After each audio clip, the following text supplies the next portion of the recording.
तो दोस्तों आज हम सीखने वाले हैं अलाइन कंटेंट प्रॉपर्टी किस तरीके से काम करती है।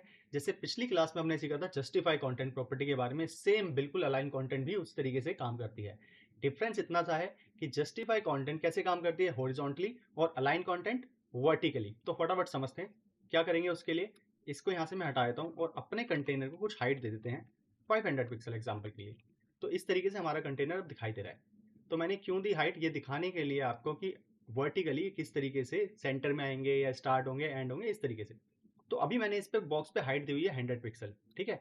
तो इसीलिए आपको जो अलाइन कंटेंट है उसका डिफॉल्ट बिहेवियर पता नहीं लग रहा। अगर मैं यहाँ पे इसको हटा दूं तो अलाइन कंटेंट का जो डिफॉल्ट बिहेवियर होता है वो होता है स्ट्रेच। तो जितनी जगह है वो ये सारी की सारी ले लेगा इस तरीके से, करेक्ट। तो अगर इसके अलावा मेरे को कोई दूसरी प्रॉपर्टी यूज करनी हो, मतलब वैल्यू यूज करनी हो अलाइन कंटेंट के अंदर, वो कैसे करेंगे समझाता हूँ।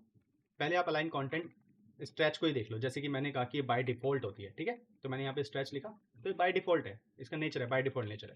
लेकिन अलाइन कंटेंट के अंदर मैं अगर इसको सेंटर करना चाहता हूँ और अगर मैं इसको सेव करूँ तो अब ये चलेगा नहीं। क्यों? क्योंकि स्ट्रेच के अलावा कोई और आपको देखनी है वैल्यू इसके अंदर काम कर रही है नहीं, उसके लिए आपको इसको रैप करना पड़ेगा। क्योंकि देखो होता क्या है, ये जो कंटेनर है जो हम काम कर रहे हैं वर्टिकली कर रहे हैं, तो जब रैप नहीं होंगी चीजें तो उस पर ये इम्पैक्ट नहीं डालेगा। समझ में आ गई बात? तो उसके लिए मैं करता हूँ यहाँ पे लिख देता हूँ फ्लैक्स रैप।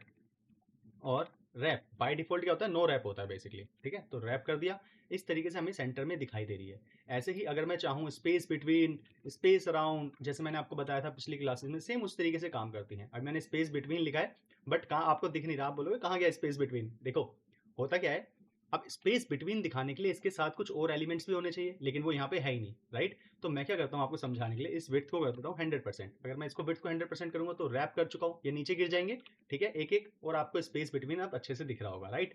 तो ऐसे ही अगर मैं चाहूँ यहाँ पे जैसे स्पेस बिटवीन है, स्पेस अराउंड, स्पेस इवनली, जो जस्टिफाई कंटेंट वाले हैं उस तरीके से काम करेंगे। सेम आपको पता है स्पेस अराउंड किस तरीके से काम करता है, ऊपर और नीचे हाफ स्पेस लेता है इसके कंपैरिजन में। स्पेस बिटवीन आपको पता है स्पेस इवनली बाकी सब जगहों से इक्वल स्पेस ले लेगा, करेक्ट, स्पेस इवनली।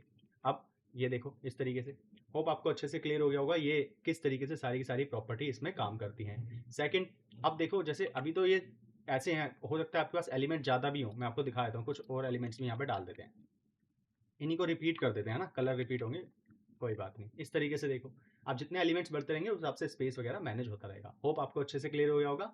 अगली वीडियो में हम कुछ नई प्रॉपर्टी के बारे में पढ़ेंगे। Bye bye.